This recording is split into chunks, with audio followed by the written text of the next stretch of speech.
नमस्कार। आज मैं ऐसे शख्स की बात कर रहा हूं जो तारुफ के मोहताज तो नहीं। आपने अखबारों में, टीवी चैनलों में तमाम खबरें देखी हैं और सुनी।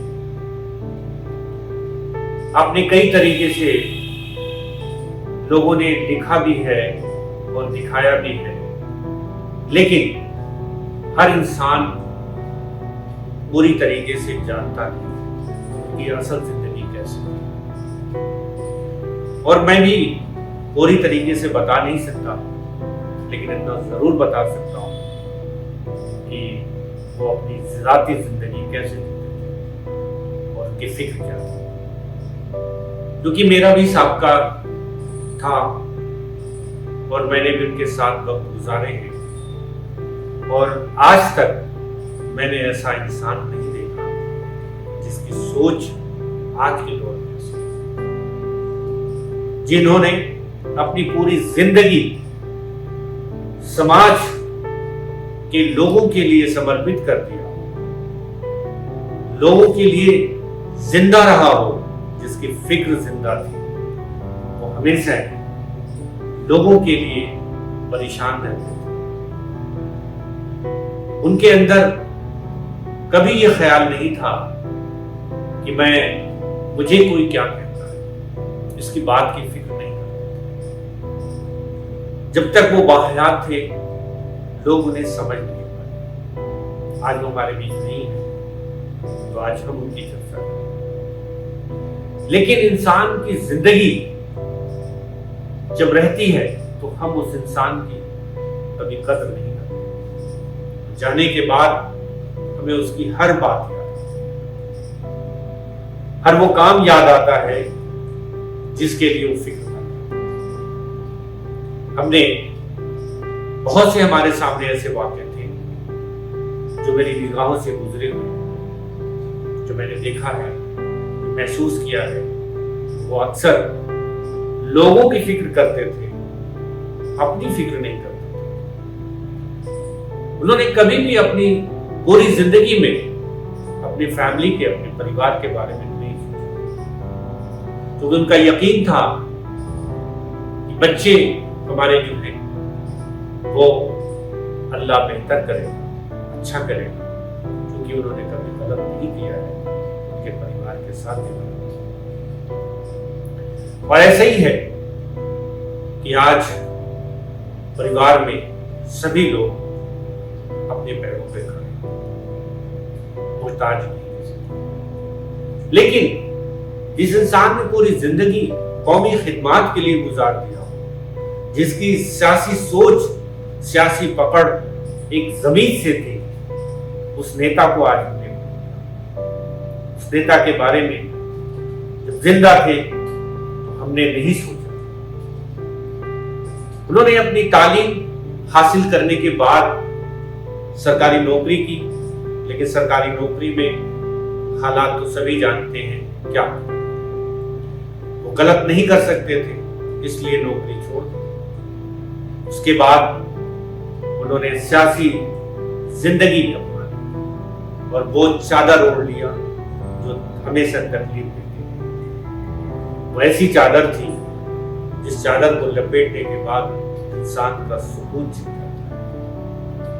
उन्होंने उस समाज के लिए जिंदा रहे, उस समाज के लिए सोते जागते रहे जिस समाज के लिए उन्होंने कल्पना।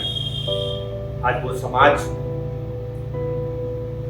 जाने के बाद एहसास होता है। उन्होंने अपनी पूरी जिंदगी में कभी भी किसी से नफरत नहीं किया, किसी को बुरा नहीं कहा।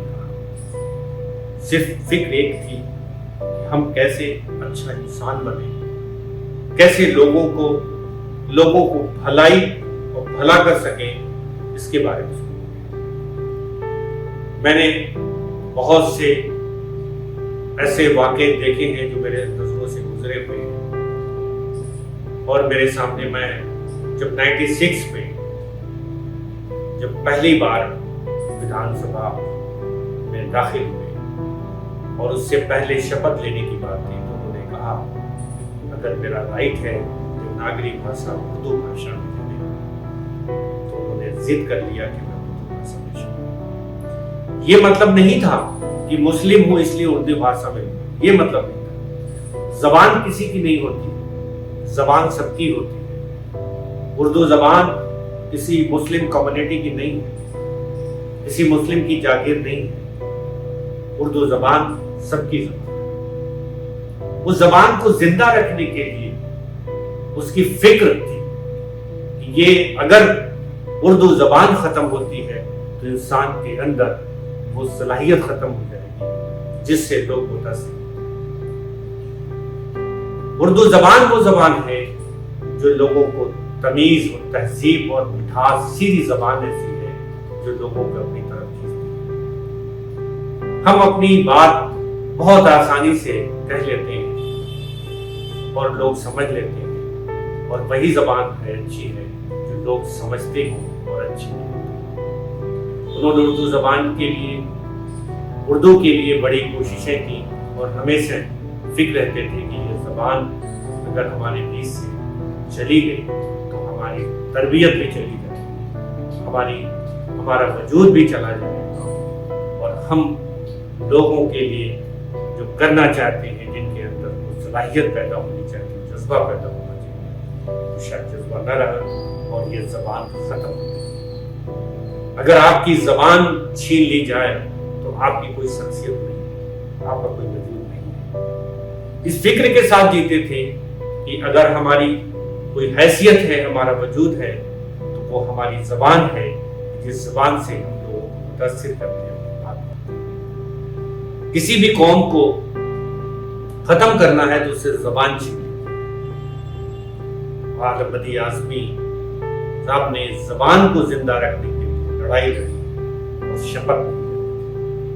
बाद में उन्होंने शपथ ली और अपनी शर्तें पूरी कराई। उसके बाद 96 से लेकर 2026 तक विधानसभा के सदस्य।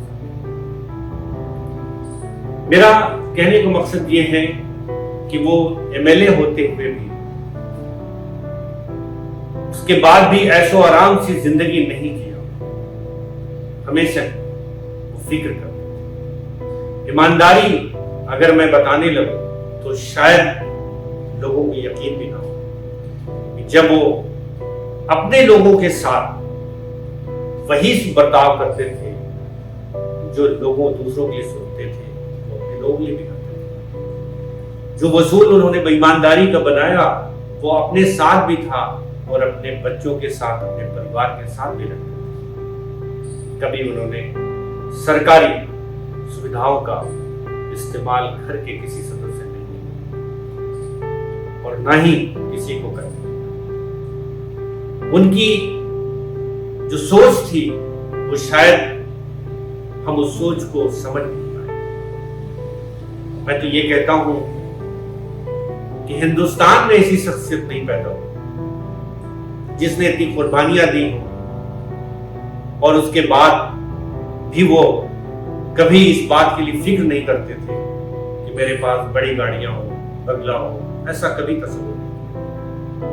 फकीराना जिंदगी, जो फकीर की जिंदगी होती है वो जिंदगी। लेकिन आज के दौर में ऐसे लोगों की कदर, उन्हें अपने क्षेत्र के लोगों के लिए जो फिक्र रहती थी आखिरी दम तक, वो यही कहते रहे कि क्षेत्र में हो क्या रहा है। हर काम की मॉनिटरिंग वो मरते दम तक उन्होंने किया। इसलिए किया कि उनकी वजह से किसी को तकलीफ न पहुंचे। उनकी सियासी जो सोच, जो समझ कि वो किसी के अंदर बहुत पहले से समझ लेते थे कि हवा किस वक्त होगी। लेकिन इसके बावजूद भी कभी फिक्र नहीं किया, कभी ये नहीं सोचा कि मैं चुनाव जो लड़ रहा हूं वो अपने लिए नहीं, तो चुनाव उनके लिए लड़ रहा हूं, उन बच्चों के लिए लड़ रहा हूं जिनका मुस्तकबिल अभी कहीं न कहीं उन बच्चों की फिक्र थी जिन बच्चों के लिए वो जीते थे, उनके मुस्तकबिल की फिक्र, उनके भविष्य की फिक्र। उन्होंने जो भी किया अपने क्षेत्र के लिए किया, उसके लिए बार बार कहीं भी जाना पड़ता था, वो जा करके वहां खुद खड़ा थे। आज ऐसे लोग कहाँ हैं जिनके बारे में हम सोच भी नहीं सकते। एक बार का एमएलए अपने 2-3 पुस्तों का इंतजाम करता है, लेकिन उन्होंने अपनी पूरी जिंदगी उसी टीन के शेड पे बैठ करके गुजार दिया। क्या सोच सकते हैं क्या ऐसा हो सकता है? नहीं, लेकिन उन्होंने किया। आज हमें ये फिक्र करनी चाहिए, ये सोचना चाहिए कि आलम बदी जैसी शख्सियत कि वो हम जान नहीं सके, हम समझ नहीं सके, आज हमारे बीच नहीं है। कल उनकी शोक सभा थी, तमाम लोग वहां प्रदेश की बड़ी शख्सियत मौजूद थी। कुछ लोग उनके साथ भी रहे, जिन्होंने जो मुस्लिम मजलिस में उनके साथ शाना बशाना चले, वो लोग भी थे। तमाम और लोग थे जिनका सबका एमएलए बनने के बाद हुआ, वो लोग भी मौजूद थे। जिनकी वजह से वो समाजवादी पार्टी में आए, वो भी मौजूद थे। बलराम यादव जी भी पूर्व मंत्री रहे हैं, उन्होंने भी जिक्र किया कि आलम बदी साहब जो कुर्बानियां रही हैं, जो सोच रही है, वो शायद आज के दौर में नहीं सोच सकते। बहुत से लोग थे, बहुत से अपने ख्यालात जाहिर किया, लेकिन हम लोग तो याद करते हैं, लेकिन ये यादें सिर्फ याद नहीं रहनी चाहिए, इसको और आगे बढ़ाना चाहिए, उनकी सोच को आगे बढ़ाना चाहिए। वो आजमगढ़ के लीडर नहीं थे, विधानसभा के लीडर नहीं थे, वो लीडर पूरे हिंदुस्तान के। आज के दौर में जो चमक धमक है, जो 10 गाड़ियों से गुजरता है, हम लोग उसे नेता मानते हैं, लेकिन नेता वो नहीं, वो तो अपने लिए जीता है, अपने ऐशो आराम के लिए जीता है। 5 साल के बाद फिर मुलाकात होती है, फिर लोगों को वही बताता है कि उसका भविष्य अच्छा हो, उसके बच्चों का भविष्य अच्छा हो, लेकिन कुछ नहीं। आलम बदी आजमी आजमगढ़ में जब भी कोई तनाव होता था किसी भी तरीके का, तो प्रशासन ये कहता था कि आलम बदी साहब हैं, और उनसे संपर्क करता था और बड़ी आसानी से वो मामला हल कर देते थे। कभी हमारे यहाँ, कभी आजमगढ़ में हिंदू मुस्लिम लड़ाई, जब भी कोई मामला होता था तो पुलिस प्रशासन ने अपने साथ लिया और वो अपनी बात रखते थे, लोग मानते थे। इसलिए नहीं मानते थे, इसलिए मानते थे कि वो बड़े ईमानदार और बहुत ही निष्पक्ष सोच के थे। अगर गलत डेटा है भी तो उसे भी कहते थे जो इंसान अपने बच्चों, अपनी फैमिली से लेकर गलत और सही का फर्क जानता हो, कहता हो, उस इंसान के बारे में हम अंदाजा नहीं लगा सकते। मैंने कई बार उनको देखा कि वो अपने क्षेत्र के लिए कहते थे कि लोगों को तकलीफ ना हो, ये काम हो जाए, वो काम हो जाए, और उसके लिए वो दौड़ते थे। 93 इयर्स की एज कम एज नहीं होती है। लोग 60 साल के बाद चलना मुश्किल हो जाता है, और 93 साल के होकर के लोगों के बीच आज वो नहीं है। हम अफसोस करते हैं कि वो हमारे बीच नहीं है, लेकिन उनकी जो सोच थी, उस सोच को लेकर हमें आगे बढ़ना चाहिए। वो मुस्लिम मजलिस में रहे, मुस्लिम मजलिस में डॉक्टर फरीदी साहब के साथ थे, उन्होंने डॉक्टर फरीदी साहब के साथ काम किया। उसके बाद समाजवादी पार्टी में आए, समाजवादी पार्टी में 5 बार विधायक, लेकिन कभी उन्होंने मंत्री बनने की ख्वाहिश नहीं। इसलिए वो कहते थे मैं विधायक रहकर भी ज्यादा काम कर पाऊँ। उन्होंने अपनी ऐशो आराम की जिंदगी नहीं चुनी। वो यहाँ के ऐसे शख्स थे जो हमेशा लोगों की फिक्र करते थे। उनमें इतना सद्भाव प्रेम था कि लोग उनको गले लगाते थे। मैंने देखा कि जब वो निकलते थे तो कोई भी शख्स ऐसा नहीं होता था जो उनके चरण नहीं छूता था, उनसे नमस्कार नहीं करता, उनकी इज्जत नहीं करता था। बहुत बड़ी बात है। उन्होंने बहुत चीजें अपने दौर में देखी और कमाई जो शायद सम्मान और इज्जत किसी को नसीब नहीं हो सकती। मैं चाहता हूं ऐसे शख्स की सोच को आगे बढ़ाएं ताकि लोग इससे सीखें। वो किताब थे जिनमें वो सारे पन्ने थे, वो सारे चैप्टर थे जिससे हम सीख सकते हैं। हम उनके तजर्बात को जानें, कैसे वो शख्स थे जिन्होंने अपनी पूरी जिंदगी आवाम की खिदमत में लगाई। आज वो हमारे बीच नहीं है और वो खो दिया हमने जिसका तस्वुर हमें कभी नहीं था। हर इंसान को एक दिन जाना है। बिल्कुल चले गए, बिल्कुल हमारे बीच में अब नहीं है, लेकिन उनकी यादें, उनकी सोच सबसे बड़ी है कि आप सोच को बरकरार, सोच को जिंदा रखें। अगर आपकी सोच अच्छी है तो शायद वो मंजिल करीब होगी, वो मंजिल दूर नहीं है जिसको आप हासिल करें। हम अपनी सोच को अच्छी रखें और ऐसे नेता को हम श्रद्धांजलि देते हैं, खराज अकीदत पेश करते हैं ताकि ऊपर वाला उनको जन्नतुल फिरदौस में के बारे में बहुत सी बातें अगर हम करें तो शायद कई दिन कम। और हमने कभी ऐसा इतनी जल्दी तो नहीं सोचा था कि वो इतनी जल्दी जाएंगे, लेकिन आज वो नहीं है।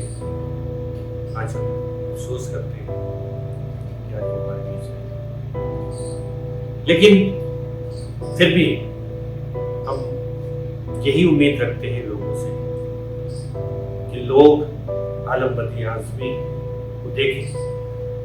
मुमकिन नहीं है कि इस दौर में ऐसा बनना मुमकिन नहीं। जो शख्स पूरे चुनाव में 20 से 25,000 30,000 रुपया खर्च करके, डीजल के खर्च करके चुनाव जीता, आज के डेट में एमएलए का चुनाव करोड़ और कुछ चंद रुपयों से वो जीत जाते थे। आप सोचिए, ऐसे लोगों की दुआएं उनके साथ रही हैं, ऐसे लोग उनके साथ रहे हैं, जिन लोगों ने एक बड़ा अच्छा नेता चुना जो कभी भी किसी चीज का फर्क नहीं समझा कौन क्या है, हमेशा दर्द लिए रहे और इसी दर्द के साथ दुनिया से जुड़ा। आज के दौर में जो सियासी माहौल है, ऐसे सियासी माहौल में ऐसे शख्स की बहुत जरूरत है जो लोगों की ऐसी फिक्र करते थे, ऐसी सोच रखते थे। अगर कोई वाकया ऐसा उनके सामने नजर आया और अखबार पढ़ते रहते थे, नजर आया और उसे देखा तो लोगों से चर्चा करते थे क्या सोचते, चाहेंगे कि लोग इस लेगेसी को, इसको आगे बढ़ाते रहें और आलम बदी आज़मी जैसी शख्सियत को अपनी श्रद्धांजलि दें और उनके लिए दुआएं करें। ईश्वर उनको अच्छी शर्मा क्यों रहा? दीदी कितनी शाई है ना? वो तो है। दीदी अपने हर बॉयफ्रेंड से ऐसी ही शर्माती है। प्रिया गोल्ड CNC, मीठे में नमकीन का ट्विस्ट।